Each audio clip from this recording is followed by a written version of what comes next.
Dear Kuya Allen, ang kwentong ibabahagi ko po ay base sa aking tunay na karanasan. Ako po si Marco, 30 years old. Discreet boy ako na masipag mag-gym at magaling akong magtago.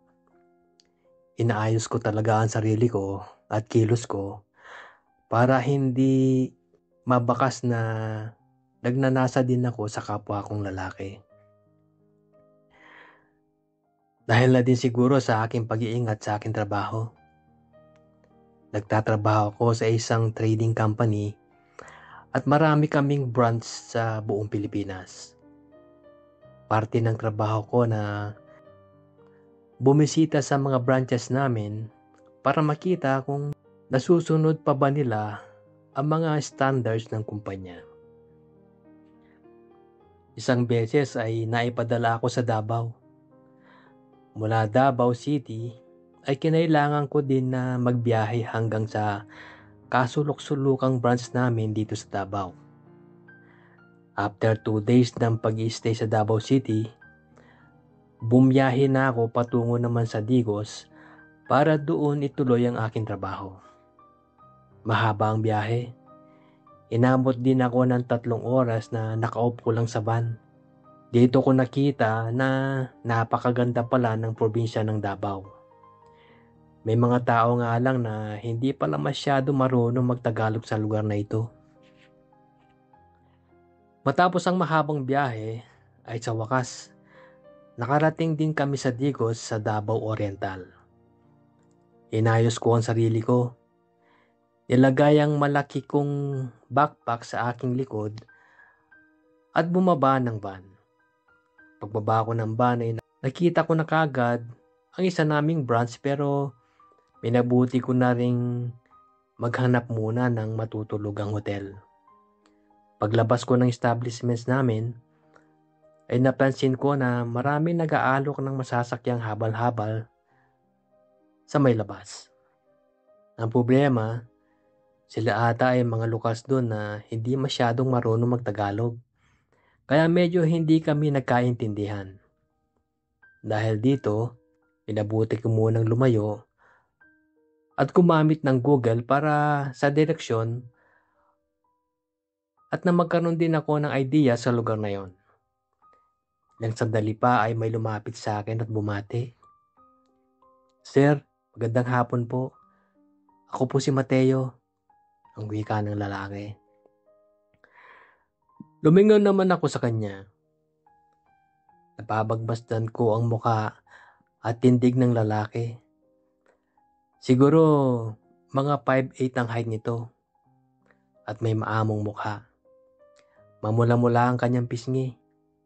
Maganda ang tindig at may average daddy na pangangatawan. Sa tansya ko ay nasa mga 35 anyos na siya. Pero talaga namang gwapo ba din at barakong-barako ang itsura. Amoy lalaking lalaki din siya, kaya naman napukaw niya ang aking atensyon. Ngumiti naman ako sa kanya at patuloy naman siyang nagsalita. Sir, dayo po ba kayo sa lugar namin?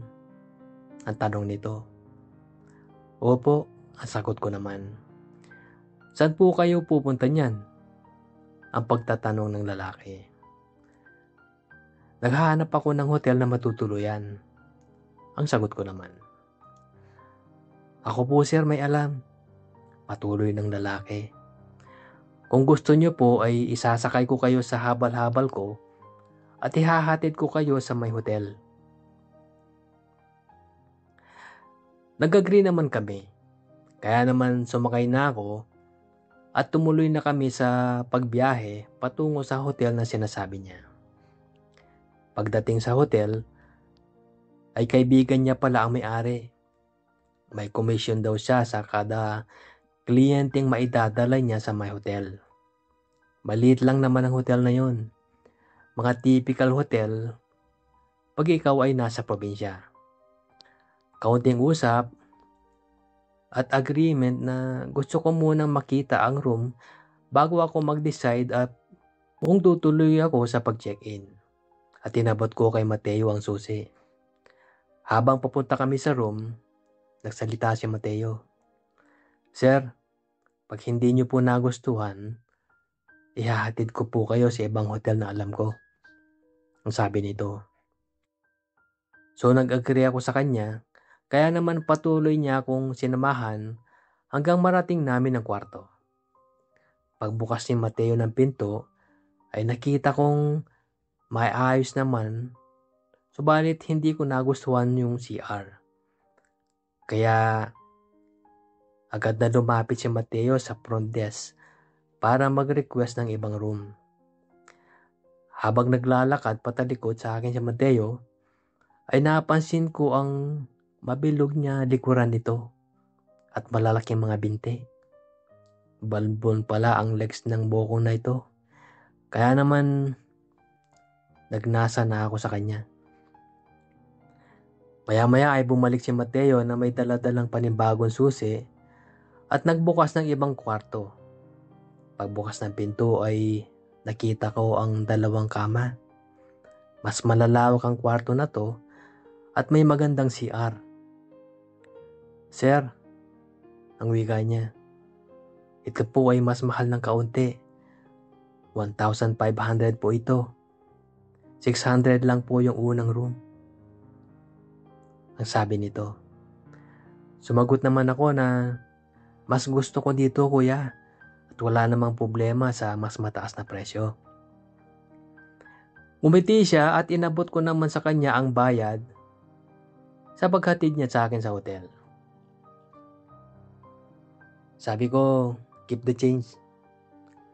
At patuloy siyang nagtanong. Sir, maaga pa. Wala na po ba kayong lakad? Ang tanong nito. Meron pa kuya, ang sabi ko. Babalik ako sa lugar kung saan mo ako na-pick up at may gagawing mabilis ang trabaho doon at saka ako babalik sa hotel. Nabanggit ko din na may 2 branch pa akong bibisitahin kinabukasan. At pagkatapos nun, ay diretso terminal na pabalik ng Davao City. Nag-offer naman siya na kung gusto ko daw na siya na din ang maghatid sa akin sa lahat ng pupuntahan ko at willing daw siya na maghintay sa akin. At least, sigurado na daw siya na may pasahero siya. So bakit naman ako tatanggi sa isip ko? Bukod sa trip ko si kuya, ay mas convenient sa akin na fixed price ang bayad. Kaya pumayag ako. Lumabas na siya ng kwarto at nagsabing hihintayin niya daw ako sa may lobby. Ako naman ay naligo at nagpalit na ng damit. At tapos noon ay lumakad na kami.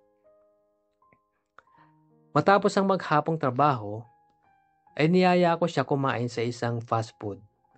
Pero tumanggi siya. Patuloy naman ako na nag-insist kaya pumayag na din siya. Habang kumakain ay lalo kong nakita ang kagwapuhan niya. Maganda ang ngiti at ngipin. Clean cut ang buhok, kaya lalo akong na-turn on kay kuya. At doon ko na din nalaman na may asawa na siya at may 3 na siyang anak.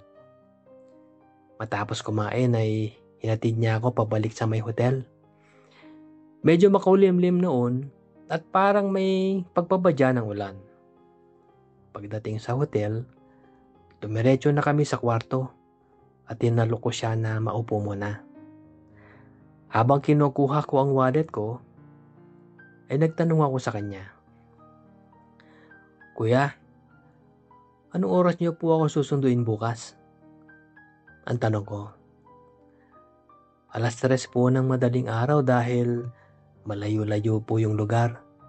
Ang sagot naman niya. Pagkarinig ko sa kanya, ay dito na ako nakabuo ng plano para naman matikman ko siya. Ang aga pala. Malapit lang bang bahay mo dito? Ang tanong ko. Mga 40 minutes din po ang layo. Ang sagot naman niya. Naku, ang sabi ko. Bakit hindi ka na lang dito tumuloy? Total, dalawa naman ang kama. Para hindi delikado ang biyahe mo bukas ng masyadong maaga. Ang nasabi ko. Sir, nakakaya po. Ang sagot niya. Wala yun. Pareho naman tayong lalaki at nang makasyat naman tayo ng kaunti lang. Ang sagot ko naman. Sir, baka hindi po ako payagan ni Mrs. na hindi ako umuwi. Ang sagot niya. At dahil sa kagustuhan kong matikman si kuya, ay sumagot ako na ako ang kakausap sa Mrs. niya. Binigyan naman niya ako ng number at tinawagan ko.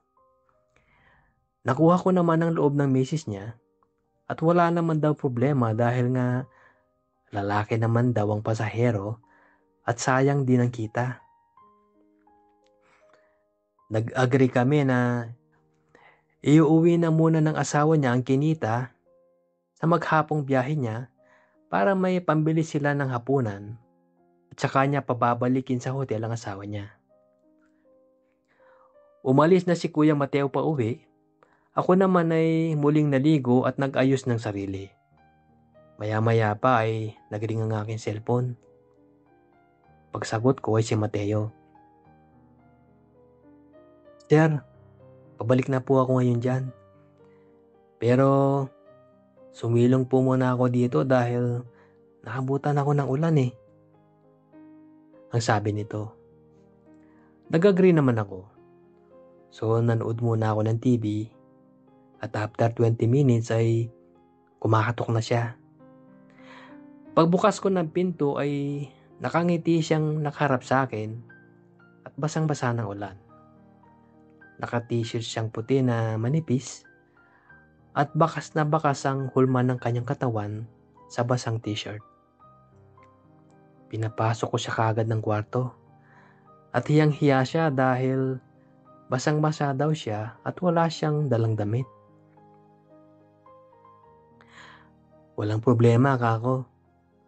Pero nagumpisa na ako mag-init sa kanya. Isang lalaking may asawa at anak. Maganda ang tindig, matangkad, gwapo. Isang hot na daddy ang makakasama ko na magdamag sa aking kwarto.